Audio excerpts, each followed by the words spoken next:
Hello students, class 11th का आज हम लोग अपना नेक्स्ट टॉपिक स्टार्ट करते हैं। ये चैप्टर नंबर 8 की हमारी 4th वीडियो है। लास्ट वीडियो में हमने कवर अप किया था component of a bacterial cell. ठीक है, कि बैक्टीरियल सेल के अंदर जो है कौन कौन से कंपोनेंट प्रेजेंट हैं वो हमने स्टडी किए थे। आज हम स्टडी करते हैं यूकैरियोटिक सेल। कंपैरिजन हम लोगों ने स्टार्टिंग में ही किया था कि प्रोकैरियोटिक और यूकैरियोटिक सेल का क्या कंपैरिजन होता है। जो प्रोकैरियोटिक सेल है that doesn't have membrane bounded organelle. ठीक है, तो यूकैरियोटिक सेल हम स्टडी करते हैं। पहले हम एक रफ स्ट्रक्चर देख लेते हैं यूकैरियोटिक सेल का। This is the structure of animal cell. ठीक है, ये प्लांट सेल का है जो हमारा कॉम्प्लिकेटेड स्ट्रक्चर है, ये प्लांट सेल का। ठीक है, and this is the structure of animal cell. इसमें देखिए इसका न्यूक्लियस कहाँ पे होता है, नियर टू द सेंटर। ये वाला जो पोर्शन है जो इसको सराउंड कर रहा है न्यूक्लियस को, this is called as endoplasmic reticulum. ये हमारे गोल्गी अपरेटस को शो कर रहे हैं ये पॉइंट। ठीक है, उसके बाद ये यहाँ पर जो है ये भी एंडोप्लाज्मिक रेटिकुलम है जो यहाँ पे जो एंडोप्लाज्मिक रेटिकुलम आपको यहाँ पे दिख रहा है ये किस लिए हो जाएगा, basically exchange of the material के लिए। ठीक है, ये एक्सटेंशन है एक सेल की जो दूसरे सेल के साथ अटैचमेंट के लिए शो करते हैं। ठीक है, इसके अलावा इसके अंदर आप लोग देखें यहाँ पे देखिए इस तरीके से ये फाइबर्स लाइक स्ट्रक्चर्स इसमें बना रखे हैं। तो these are the cytoskeleton structure that are present inside the eukaryotic cell. उसके बाद ये देखिए यहाँ पे ये वाला पोर्शन अगर हम थोड़ा सा इसको जूम आउट करके देखें, ये देखिए यहाँ पे the word is written as desmosomes, gap junctions. ये एक सेल से दूसरे सेल, ये जो है ये अनदर सेल की सेल मेम्ब्रेन है हमारी, ये इस सेल की सेल मेम्ब्रेन है।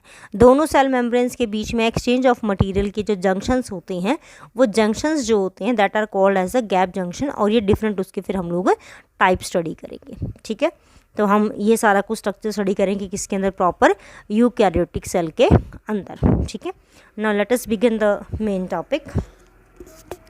Eukaryotic cell as you all know कि जो प्रोटिस्ट हैं, प्रोटिस्ट के अंदर कौन से ऑर्गेनिज्म आते हैं हमारे, all disease causing organism mostly, जैसे अमीबा है, प्रोटोजोआ है। ठीक है, ये सभी किसके अंदर आते हैं हमारे प्रोटिस्ट के अंदर, kingdom protista. Plants, animals and fungi ये सभी यूकैरियोटिक के अंदर इंक्लूड होते हैं।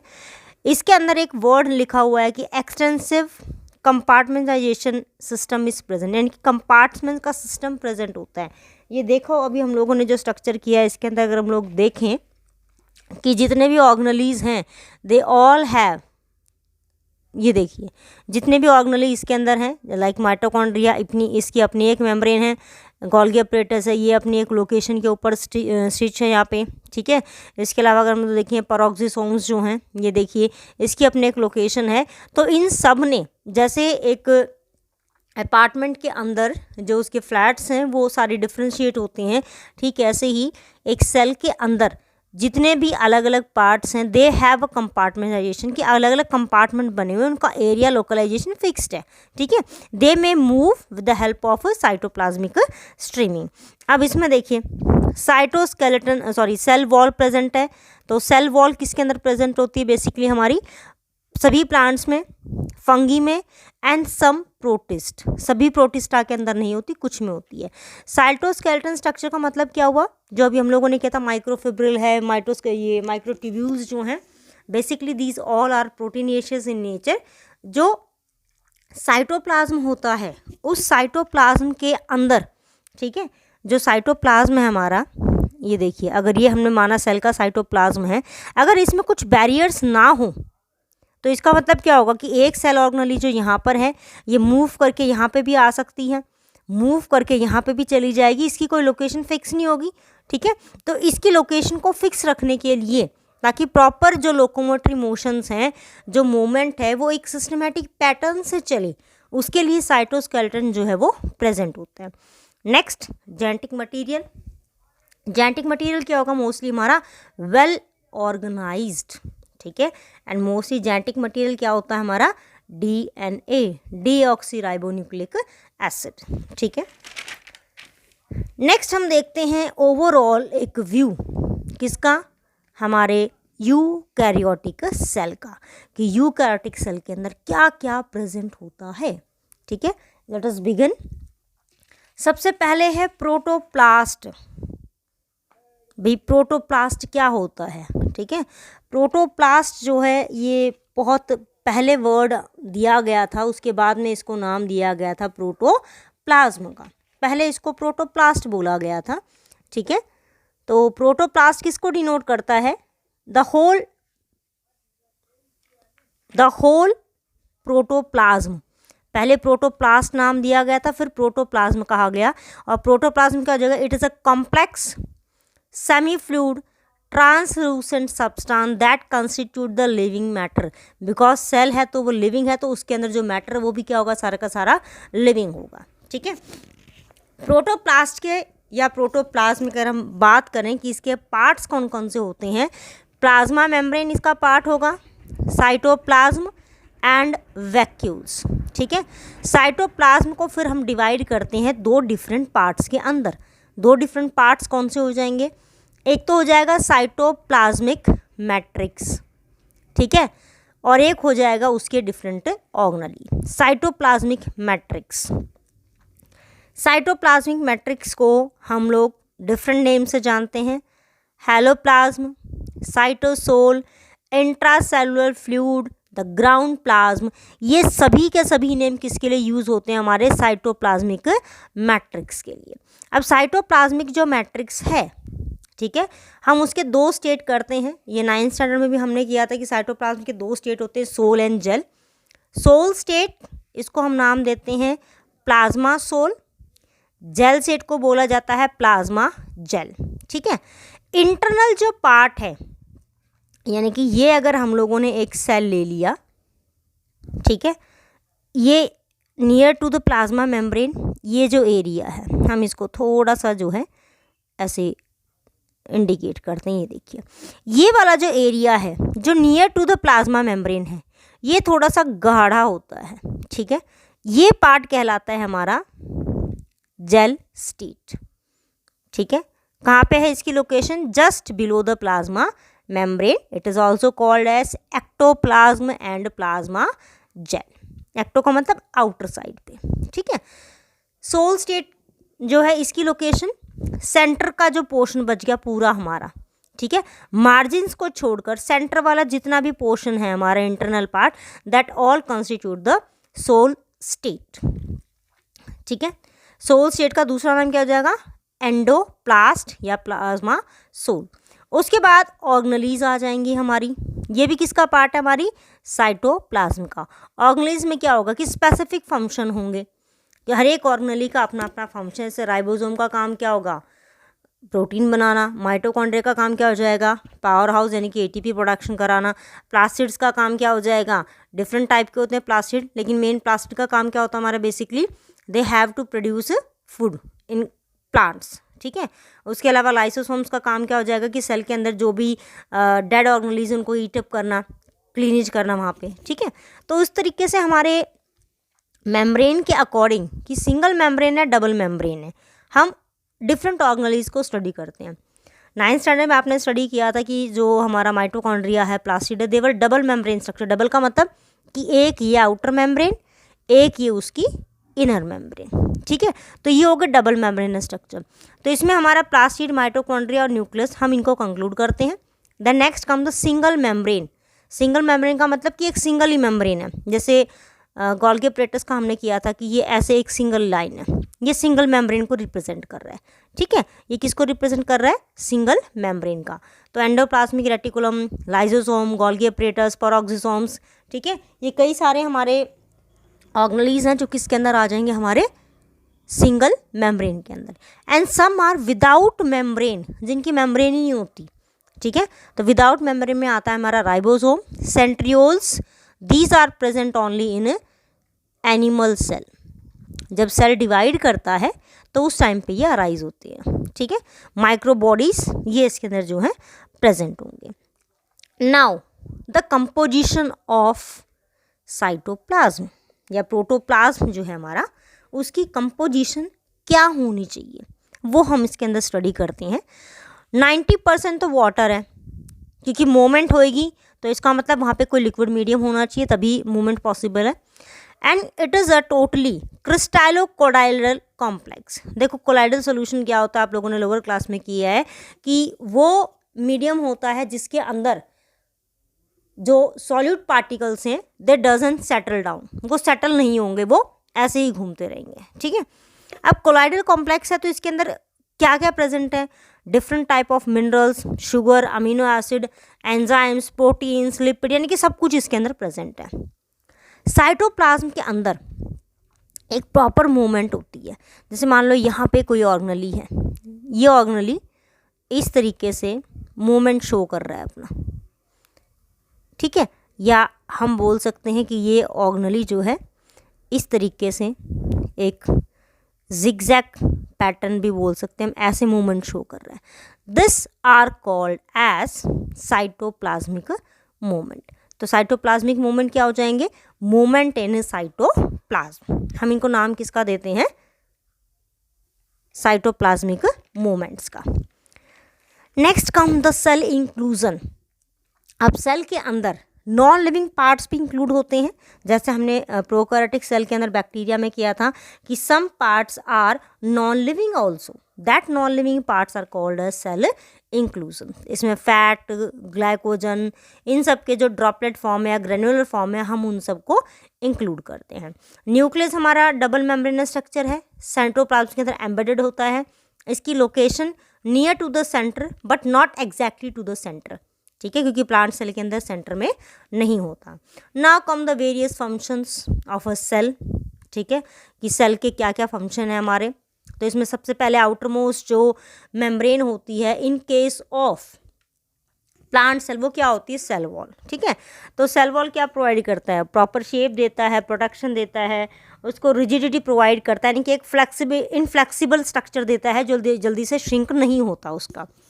प्लाज्मा मेम्ब्रेन क्या करेगा, इट रेगुलेट द सब्सटेंस, कि कौन सा सब्सटेंस अंदर आना चाहिए, कौन सा बाहर जाना चाहिए। साइटोप्लाज्म क्या करता है, it hold all the organelles, it is a main site for the metabolism, cellular metabolism की साइट है कि वहाँ पर क्या चल रहा है, ठीक है। न्यूक्लियस क्या हो जाएगा, हमने कहा कि न्यूक्लिक मटेरियल क्या हमारा डीएनए है, आरएनए है, ठीक है। तो ये क्या हो जाएगा, हेरिडिटी इंफॉर्मेशन कैरी करता है, as well as control all cellular metabolism, cell के अंदर जो उसकी मेटाबॉलिक एक्टिविटीज चल रही हैं ये उसको भी कंट्रोल करता है। Now the next part of eukaryotic cell, हमने साइटोप्लाज्म कर लिया, नेक्स्ट हम स्टडी करेंगे इसके अंदर सेल वॉल, कि सेल वॉल क्या होती है। फर्स्ट, सेल वॉल की लोकेशन, लोकेशन कहाँ पे होगी सेल वॉल की, outer to plasma membrane, plasma membrane के आउटर में प्रेजेंट होती है, and found in two categories में हमने किया था कि ये एक तो फंगी में प्रेजेंट होगी, प्लांट्स में होगी, एंड इन सम प्रोटिस्ट्स, इनमें प्रेजेंट होगी, बाकी नहीं होगी, ठीक है। अभी देखिए, अभी हमने 2 मिनट पहले इसका किया कि it is thick, rigid, protective, ठीक है, सपोर्ट करती है इनर सेल्स को, उनकी रिकवरिंग की तरह काम करती है। इसकी जो थिकनेस है that varies from kingdom to kingdom या ऑर्गेनिज्म टू ऑर्गेनिज्म, वो वेरी करती है।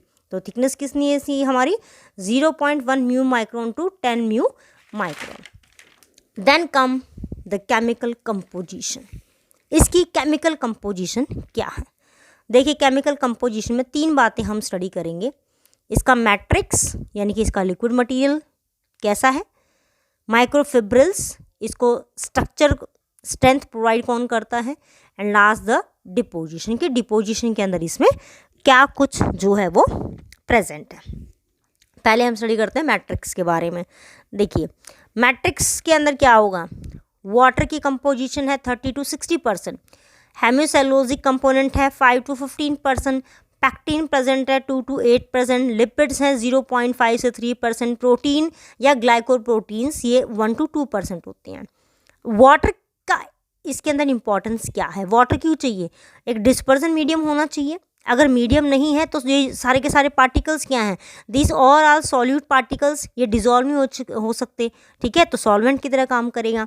हेमिसेलुलोज क्या करेगा, it will bind microfibril to matrix.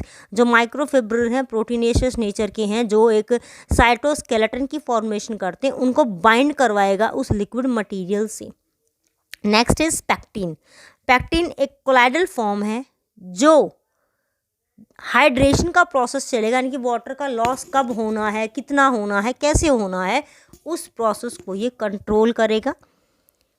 Glycoproteins, orientation of myofibrils. मान लो हमने कहा कि यहाँ पे ये मायोफिब्रिल इस पोजीशन पे हैं, ये इस पे हैं और ये ऐसे पड़े हुए हैं, सब अपने पर्टिकुलर एंगल से हैं। इनको कितना रोटेशन करना है, कितने एंगल्स पे सेट होना है एक दूसरे के पैरेलल पे, that all are control by the glycoproteins. ठीक है, लास्ट में हमारे कौन सा पार्ट आ गया इसका, लिपिड एंड प्रोटीन्स का। ये वॉल की एक्सटेंशन में यानी कि उसकी ग्रोथ में हेल्प कराते हैं, इंक्रीमेंट में। सेकंड आता है हमारा माइक्रोफिब्रिल्स। माइक्रोफिब्रिल्स जो हैं इनके अंदर 20 से 40% सेलुलोज ही है। ठीक है, क्योंकि सेल वॉल है और सेल वॉल की मेन कंपोजिशन क्या होती है, सेलुलोज।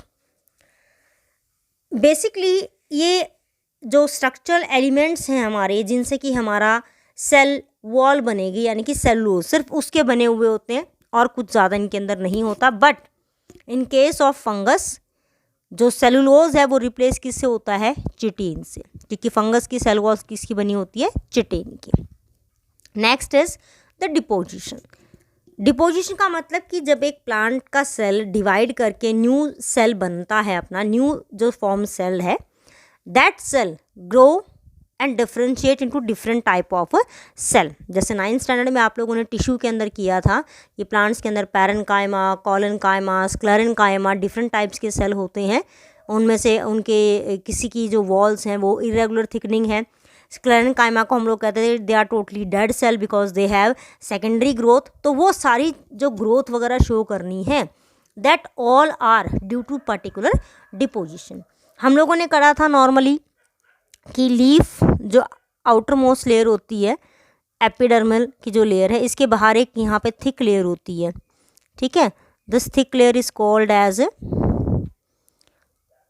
Cuticle layer. ठीक है, तो ये भी डिपोजिशन है, तो ये हम स्टडी करते हैं डिपोजिशन के अंदर। डिपोजिशन कितनी हो सकती है, 0.0 से 25%। ठीक है, डिपेंड करता है कि कितनी उसके अंदर ये डिपोजिशन चलनी है। ठीक है, डिपोजिशन डिफरेंट वेरी कर सकती है, इट इज़ नॉट फिक्स। 0.0 से 25% तक जो है ये डिपोजिशन है इसके अंदर। ठीक है, कहीं पर 25% भी मेंशन है, कहीं पर 2.5 भी मेंशन है इसका। लिग्निन की डिपोजिशन हो सकती है, क्यूटीन की हो सकती है, सबरीन की हो सकती है, डिपेंड करते हैं। तो इसमें देखिए कुछ हम स्टडी करते हैं इसके। सिलिका है यानी कि सिलिकॉन डाइऑक्साइड, ये ग्रास की लीव्स के ऊपर होता है, लोकेशन फिक्स है। आयरन एंड कैल्शियम ये एल्गी में, ये कारा जो है, ये कारा दिस इज एन एल्गी। ठीक है, एल्गी के ऊपर स्पेशली ये रिच फॉर्म है हमारा, किसके लिए, आयरन और कैल्शियम का। क्यूटीन आउटर एपिडर्मल वॉल जो है लैंड प्लांट्स की, जो टेरेस्ट्रियल प्लांट है उनके ऊपर। सबरीन आप लोगों ने 9th स्टैंडर्ड में किया था कि कॉक सेल के ऊपर डिपोजिशन बनती है।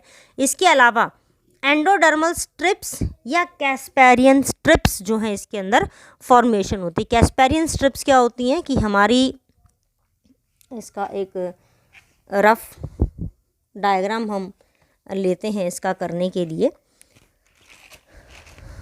इसमें देखिए क्या हो जाएगा इसकी डिपोजिशन के अंदर। चलिए यहीं पे ले लेते हैं। सबसे आउटर में हमारी होती है कॉर्टेक्स की लेयर। ठीक है, कॉर्टेक्स की लेयर इस तरीके से जो है ओवल शेप्स के सेल बहुत सारे प्रेजेंट हैं। उनके इनर पे यहाँ पे ये एंडोडर्मिस की लेयर होती है। ठीक है, ये होगी एंडोडर्मिस की लेयर। एंडोडर्मिस की जो लेयर होती है दिस इज नॉन परमिएबल। इसके अंदर परमिएबिलिटी नहीं होती कि कोई भी सब्सटेंस मूव करे। उसका रीज़न क्या होता है कि इसमें यहाँ पर बीच में इधर इस पोर्शंस पे यहाँ पे पर्टिकुलर स्ट्रिप्स होती हैं। इसके इंटरनल यहाँ पे जाइलम एंड फ्लोएम प्रेजेंट होंगे।